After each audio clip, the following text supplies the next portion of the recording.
بسم اللہ الرحمن الرحیم۔ ہمارے محلے میں ایک گھرانہ تھا جس میں میاں بیوی کا ہر روز اتنا جھگڑا ہوتا کہ آوازیں دور تک جاتی۔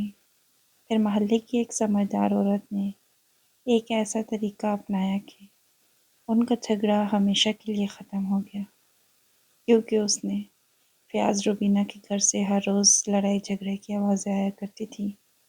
سارا محلہ یہ تماشا دیکھتا۔ پھر ایک دن محلے کی ایک سیانی عورت روبینہ کے گھر گئی اور اسے ایک عالم کے پاس لے گئی، اور پھر حیرت انگیز طور پر روبینہ کے گھر کا جھگڑا ختم ہو گیا۔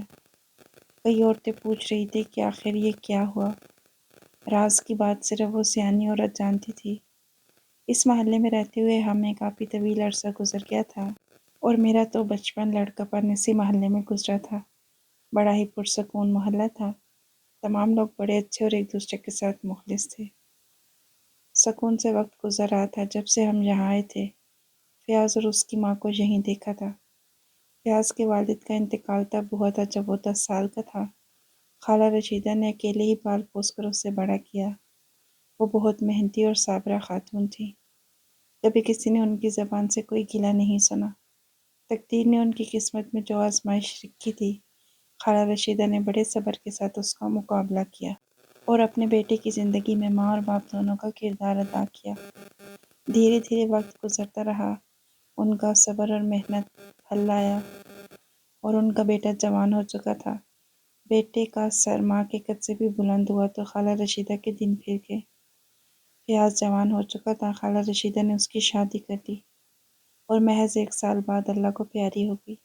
ساری عمر خالہ رشیدہ نے ایک بیٹے کو سینے سے لگا کر نکال دی، مگر جب خوشیاں دیکھنے کا وقت آیا تو اجل نے انہیں آ لیا۔ وہ اس دار فانی سے کوچ کر گئیں۔ کہتے ہیں کہ بزرگ لوگوں کی گھر میں برکت ہوتی ہے۔ واقعی یہ بات 100% سچ ہے۔ جب تک خالہ رشیدہ زندہ تھی، شاید اس نے گھر کو اور اپنی بہو بیٹے کو سنبھال رکھا تھا، یا سمجھا رکھا تھا۔ جب سے خالہ رشیدہ رخصت ہوئی تھی، آئے دن فیاض اور اس کی بیوی روبینہ کے درمیان جھگڑا ہوتا تھا۔ وہ کوئی نہ کوئی تماشا لگائے رکھتے اور پورا محلہ یہ تماشا دیکھتا۔ دونوں میاں بیوی کی آوازیں گھر کی 4 دیواری سے باہر سنائی دیتی۔ لڑتے جھگڑتے وقت گزرتا رہا۔ ان کے 3 بچے بھی ہو چکے تھے، مگر دونوں میاں بیوی نے شاید ہی کوئی دن لڑے بغیر گزارا ہو۔ یہ تماشا اسی طرح جاری و ساری تھا۔ سارا محلہ دیکھتا اور افسوس کا اظہار کرتا۔ کچھ لوگ خوب مزے لے کر سنتے اور دونوں میاں بیوی کی بے وقوفی پر ہنستے۔ محلے کی جہاں دیدہ اور عقل مند خواتین میں سے ایک خالہ صفیہ بھی تھی۔ خالہ صفیہ بھی بڑے عرصے سے یہ تماشا دیکھ رہی تھی۔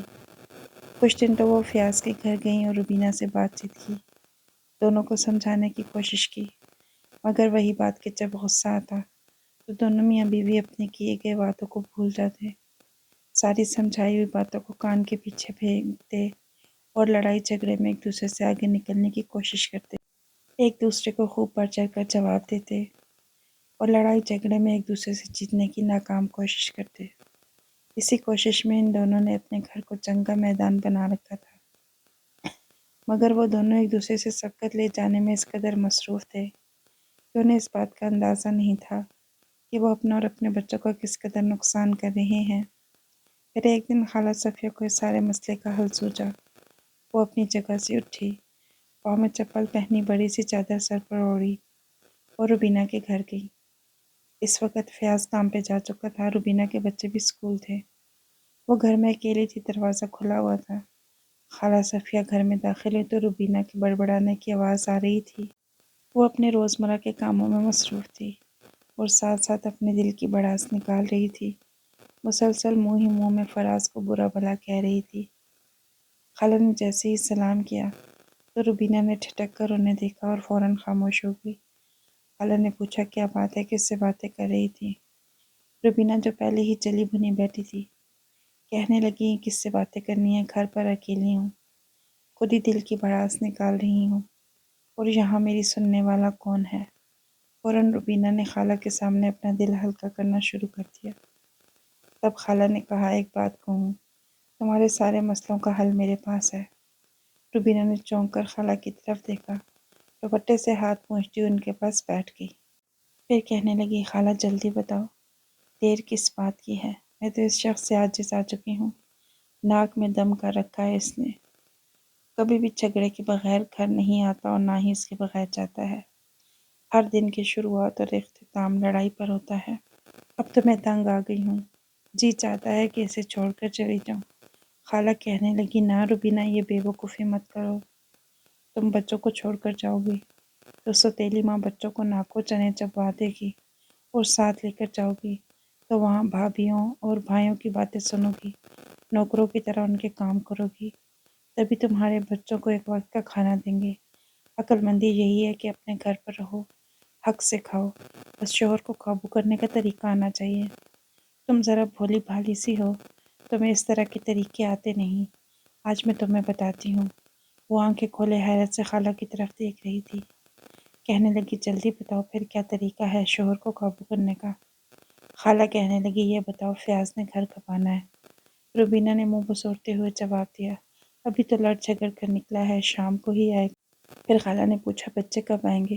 تو جواب دیا کہ وہ 11 بجے گئے ہیں، 2 بجے تک آئیں گے۔ خالہ کہنے لگی، یہی وقت مناسب ہے، جلدی سے میرے ساتھ چلو۔ روبینہ نے ایک بار پھر حیرت سے خالہ کی طرف دیکھا اور کہنے لگی، ارے خالہ، کچھ تو بتاؤ، کہاں جانا ہے؟ خالہ نے چپکے سے روبینہ کے پاس ہو کر کہا، ارے ایک بہت ہی پہنچے ہوئے عالم ہے، ویسے تو وہ زیادہ تر عورتوں سے ملتے ہی نہیں، کسی سے بات چیت نہیں کرتے، میرے جاننے والے ہیں، میں تمہیں لے چلتی ہوں۔ ان کے پاس جو عورت بھی جاتی ہے اس کا شوہر ایسے مٹھی میں ہو جاتا ہے کہ سمجھو کوئی جادو ہو گیا۔ خالہ کی بات سن کر روبینہ کے چہرے پر جاندار سے مسکراہٹ پھیل گئی۔ کہنے لگی، خالہ، ارے تم اتنی دیر سے کہاں تھی؟ اتنے سال ہو گئے مجھے اور فیاض کو لڑتے جھگڑتے، چل چل کر میں آدھی رہ گئی ہوں، میرا سارا خون خشک ہو گیا ہے، تو پہلے بتا دیتی ہو سالم کے بارے میں۔ خالہ فوراً کہنے لگی، ارے روبینہ، کیا بتاؤں، بوڑھی جان ہوں، ذہن سے بات ہی نکل جاتی ہے، میں ایک وقت کا کھانا کھا لوں تو 10 منٹ بعد یاد ہی نہیں رہتا کہ میں نے کھایا تھا یا نہیں کھایا تھا۔ آج یاد آیا تو فوراً اٹھ کر تمہارے گھر چلی آئی، اب جلدی سے تیار ہو جاؤ، دیر نہ ہو جائے۔ روبینہ مسکراتے ہوئے اٹھی، جلدی سے چادر اوڑھ کر باہر آ گئی، دروازے کو تالا لگایا اور خالہ کے ساتھ منزل کی طرف رواں دواں ہو گئی۔ تقریباً آدھے گھنٹے کے سفر کے بعد خالہ صفیہ اسے ایک مکان کے سامنے لے گئی، دروازہ کھٹکھٹایا اور اندر چلی گئیں۔ اندر سامنے ہی چارپائی پر ایک بزرگ شخص بیٹھا تھا، سر جھکائے تسبیح پڑھنے میں مصروف تھا۔ خالہ صفیہ نے دروازے کے ساتھ رکھی ہوئی کرسی پر بیٹھنے کے بعد سلام عرض کیا۔ بزرگ نے ایک نظر اٹھا کر دیکھا، پھر دوبارہ سر جھکا لیا، پھر مدھم سی آواز کمرے میں گونجی، کہو کیسے آئی ہو صفیہ؟ تو صفیہ خالہ نے کہا، آپ کو تکلیف دینے کی معذرت چاہتی ہوں، یہ ہمارے محلے کی لڑکی ہے، نام روبینہ ہے، اس کا شوہر کا نام فیاض ہے، بہت ہی جھگڑالو ہے، اس کا شوہر ہر وقت لڑائی جھگڑا کرتا ہے، یہ بیچاری تنگ آ چکی ہے۔ خالہ صفیہ نے روبینہ کی طرف اشارہ کرتے ہوئے ساری بات بتا دی۔ وہ اس بات میں سر ہلانے لگے، پھر کہنے لگے، ہاں بی بی، تم بھی جھگڑا کرتی ہو یا صرف تمہارا شوہر ہی جھگڑا کرتا ہے؟ اس سوال پر وہ گڑبڑا گئی، خالہ کی طرف دیکھا اور پھر شرمندگی سے مدھم آواز میں کہا، معاف کیجیے گا مولانا صاحب، جواب تو دینا پڑتا ہے، اب منہ سی کر تو نہیں بیٹھ سکتی، وہ بات ہی ایسی کرتا ہے کہ مجھے اس کا جواب دینا پڑتا ہے۔ بزرگ عالم نے گہری نظر روبینہ پر ڈالی، نے تکیے کے نیچے ہاتھ ڈال کر ایک کاپی نکالی، اس میں سے کاغذ پھاڑا، اس کی تہہ لگائی، پھر آنکھیں بند کی کوئی ویٹ کرنا شروع کر دیا۔ مولانا صاحب ویٹ کرتے جا رہے تھے اور کاغذ پر پھونکتے جا رہے تھے۔ یہ عمل تقریباً 15 سے 20 منٹ کرتے رہے۔ اب تو بیٹھے بیٹھے روبینہ کی کمر بھی اکڑ گئی تھی۔ وہ تھوڑی تھوڑی دیر کے بعد اکتائی ہوئی نظروں سے خالہ صفیہ کی طرف دیکھتی۔ خالہ صفیہ نے اسے اشارے سے صبر کرنے کو کہا۔ تقریباً 20 منٹ بعد بزرگ عالم نے وہ کاغذ خالہ صفیہ کی طرف بڑھایا اور کہنے لگے، یہ لو، اس لڑکی کو دے دو، مگر یاد رہے اس پر بہت ہی خاص عمل کیا ہے، یہ تعویذ تم نے اس وقت استعمال کرنا ہے جب تمہارا شوہر بولنے لگے، چپکے سے دوسرے کمرے میں جانا اور دائیں طرف کی آخری 2 داڑھوں کے درمیان اس تعویذ کو رکھ کے منہ بند کر لینا، لیکن یاد رہے اس تعویذ کو ہوا نہیں لگنی چاہیے ورنہ عمل الٹا ہو جائے گا، اگر تم نے میری ہدایت پر عمل نہیں کیا تو خود بھی نقصان اٹھاؤ گی، جان سے جاؤ گی۔ یہ سن کر روبینہ ڈر گئی، لیکن ہاں سنو بیوی، اگر تم نے میری ہدایت پر عمل کیا، تمہارا شوہر تمہاری مٹھی میں آ جائے گا، تمہارے قابو میں ہوگا، جو تم کہو گی وہی کرے گا، تم سے پیار اور محبت سے پیش آئے گا۔ بزرگ عالم کی یہ بات سن کر روبینہ خوش ہو گئی۔ پھر کہا، بہت شکریہ بابا جی۔ صفیہ اور روبینہ اپنی جگہ سے اٹھ کر کھڑی ہوئیں، بزرگ کو سلام کیا اور الٹے پیروں کمرے سے باہر نکل آئیں۔ خالہ صفیہ نے گھر کی طرف سفر شروع کیا اور ہنستے ہوئے روبینہ کو ہدایت کی۔ دیکھو روبینہ، یہ عالم بہت ہی پہنچے ہوئے ہیں، ایک بار کسی کو تعویذ دے دیں تو ساری عمر وہ شخص ان کے گن گاتا ہے۔ میں نے تمہیں تعویذ لے دیا، لیکن عمل کرنا تمہارا کام ہے۔ جیسے انہوں نے کہا ہے ویسے ہی کرنا۔ اگر تم چاہتی ہو کہ فیاض تمہاری مٹھی میں آ جائے تو تمہیں اس پر عمل کرنا پڑے گا۔ روبینہ کہنے لگی، بے فکر ہو جاؤ خالہ، میں بالکل ایسا ہی کروں گی جیسا عالم بابا نے کہا ہے۔ خالہ صفیہ نے روبینہ کو اس کے گھر چھوڑا اور خود اپنے گھر آ گئی۔ پھر کیا تھا، کمال ہو گیا، اور ایسا ویسا کمال ہوا، سارے محلے نے دیکھا اور حیران رہ گئے۔ چند دن کے بعد روبینہ اور فیاض کے گھر سے پھر جھگڑے کی آواز آنے لگی، مگر اب جھگڑے کی آواز صرف فیاض کی آتی تھی، روبینہ کی نہیں آتی تھی۔ فیاض تھوڑی دیر چک پک کرتا اور پھر گھر سے نکل جاتا۔ فیاض بھی حیران تھا کہ وہ جو کچھ برا بھلا کہتا ہے روبینہ اس کا جواب نہیں دیتی۔ روبینہ اپنی بات کی پکی نکلی، وہ عالم بابا کی ہدایت پر پوری طرح عمل کر رہی تھی۔ جیسے ہی فیاض گھر میں داخل ہوتا اور بلا وجہ بولنا شروع کرتا، وہ چپکے سے کمرے میں جاتی، تعویذ کو اپنی داڑھ کے نیچے رکھ لیتی اور جتنی دیر فیاض بولتا رہتا وہ منہ کو اس خوف سے بند کرتی کہ کہیں تعویذ کو ہوا نہ لگ جائے۔ روبینہ کو خاموش دیکھ کر فیاض کچھ دیر کے بعد بولتا اور پھر خاموش ہو جاتا۔ وہ پاگل تھوڑا ہی تھا جو اکیلا ہی بولتا رہتا۔ تقریباً ایک ہفتے کے بعد خالہ روبینہ کے گھر گئی اور کہنے لگی، ہاں بتاؤ تعویذ نے اثر کیا کہ نہیں؟ روبینہ نے مسکرا کر خالہ کی طرف دیکھا، ان کے گھٹنے پر ہاتھ رکھتے ہوئے کہنے لگی، ارے خالہ، میں تمہاری طرف ہی آنے والی تھی شکریہ ادا کرنے کے لیے۔ تعویذ تو ایسا اثر کر رہا ہے کہ میں تمہارے صدقے واری جاننے کو تیار ہوں۔ 2-3 دن تو فیاض خوب بولا، گالی بکی مجھے، لیکن اب 5-7 منٹ بول کے خاموش ہو جاتا ہے۔ آہستہ آہستہ یہ وقفہ کم ہو رہا ہے اور وہ خاموش رہنے لگا ہے۔ خالہ، یہ تو معجزہ ہی ہو گیا، سمجھو میں تو مایوسی ہو گئی تھی کہ یہ شخص کبھی نہیں سدھرنے والا، اور پھر یہ تعویذ اپنی داڑھ کے نیچے رکھنے کے تقریباً 1 ماہ کے اندر اندر۔ روبینہ یہ معجزہ دیکھ کر حیران ہو گئی۔ اب وہ بہت خوش رہنے لگی تھی، خالہ صفیہ کی بہت عزت کرنے لگی تھی۔ ہر اٹھنے بیٹھنے والے شخص کے پاس خالہ صفیہ کی تعریف کرتی اور انہیں بتانا نہیں بھولتی تھی کہ خالہ کی بدولت ان کے گھر میں سکون ہو گیا ہے۔ خالہ صفیہ اپنی تعریفیں سن کر من میں مسکرایا کرتی تھی، کیونکہ صرف خالہ صفیہ جانتی تھی جو بزرگ عالم تھے وہ کوئی پہنچے ہوئے عالم نہیں تھے، وہ خالہ صفیہ کے بھائی تھے۔